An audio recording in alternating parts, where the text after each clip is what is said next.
Shalom, selamat pagi. Perkenalkan, nama saya Citra Fidelana Baban dengan NIM 22010401.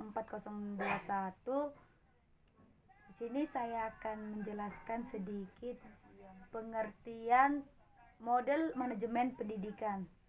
Model manajemen pendidikan adalah sebuah bentuk dari pengkombinasian prinsip-prinsip dan konsep-konsep manajemen yang dapat diimplementasikan pemimpinan organisasi pendidikan sebagai petunjuk atau paduan dalam pengorganisasian organisasi pendidikan sesuai dengan kondisi tertentu terkait fenomena yang diperhatikan dan konteks pendidikan. Di sini saya akan menjelaskan dua model manajemen pendidikan. Yang pertama, model format.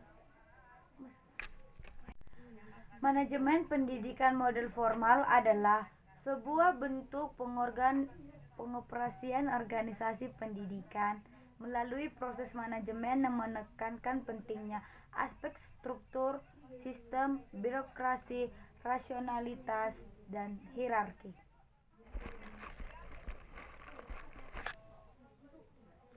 Karakteristik manajemen pendidikan model format. 1. Organisasi diperlakukan sebagai sistem. 2. Adanya keunggulan terhadap struktur resmi dalam organisasi. 3. Struktur resmi organisasi cenderung bersifat hierarki. 4. Sekolah sebagai organisasi pencari tujuan.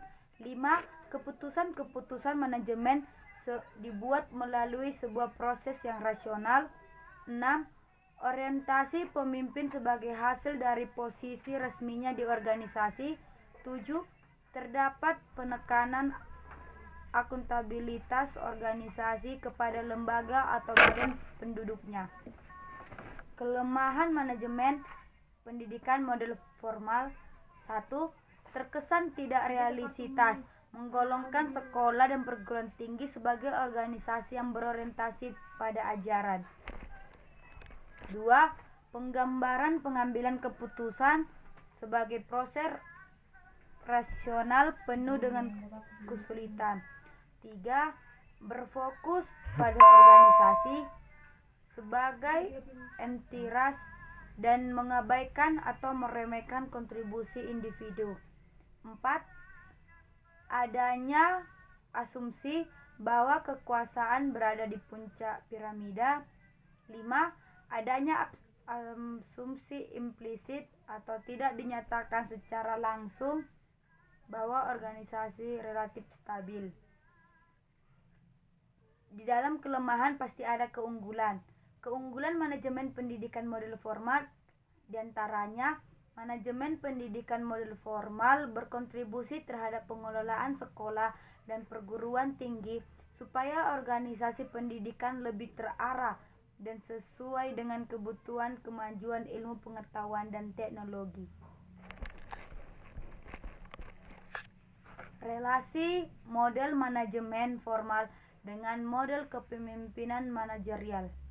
Kepemimpinan manajerial adalah sebagai berikut. 1. Menentukan tujuan dan sasaran yang hendak dicapai oleh organisasi pendidikan. 2. Mengatur tugas-tugas yang diperlukan untuk mencapai tujuan dan sasaran institusi pendidikan. 3. Mengkomunikasikan dan memotivasi stakeholder pendidikan agar terlibat aktif mencapai tujuan dan sasaran lembaga pendidikan. Yang keempat, melaksanakan kegiatan monitoring dan evaluasi. Yang kelima, mengembangkan orang-orang dan tim yang ada di satuan pendidikan. Yang ketujuh, mendelegasikan tugas dan tanggung jawab kepada orang lain. Selanjutnya, saya akan membahas manajemen pendidikan model subjektif.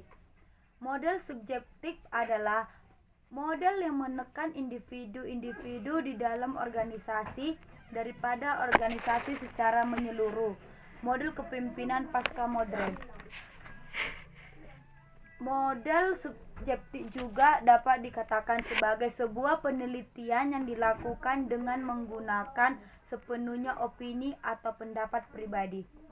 Di sini saya akan menjelaskan karakteristik model subjektif. 1. Memiliki sudut pandang secara pribadi tentang sebuah peristiwa yang diinformasikan, sehingga keakurasiannya terkadang tidak terjamin. 2. Keadaan di mana seseorang berpikiran relatif, hasil dari menduga-duga berdasarkan perasaan atau selera orang. Di sini juga saya akan menjelaskan kelemahan dan keunggulan model subjektif. Sudah mulai dari kelemahannya. Kelemahan model subjektif diantaranya 1. Pemberian skor subjektif. 2. Materi tes terbatas. 3. Jawab panjang waktu lama. 4. Mengoreksinya sukar. 5. Kadar validitas dan reliabilitas soal rendah. 6. Pemeriksaan lebih sulit. 7. Waktu untuk koreksi lama. Dan di sini saya akan menjelaskan keunggulan model subjektif. Keunggulan model subjektif diantaranya mudah disiapkan dan disusun, tidak memberi banyak kesempatan untuk berspekulasi atau untung-untungan. Ketiga, mendorong siswa untuk berani mengeluarkan pendapat serta menyusun dalam kalimat yang bagus. Yang keempat atau yang terakhir, memberi kesempatan kepada siswa untuk mengutarakan maksudnya dengan gaya bahasanya sendiri. Cukup sekian yang dapat saya dapatkan.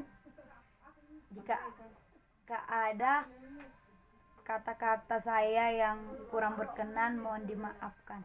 Terima kasih. Shalom.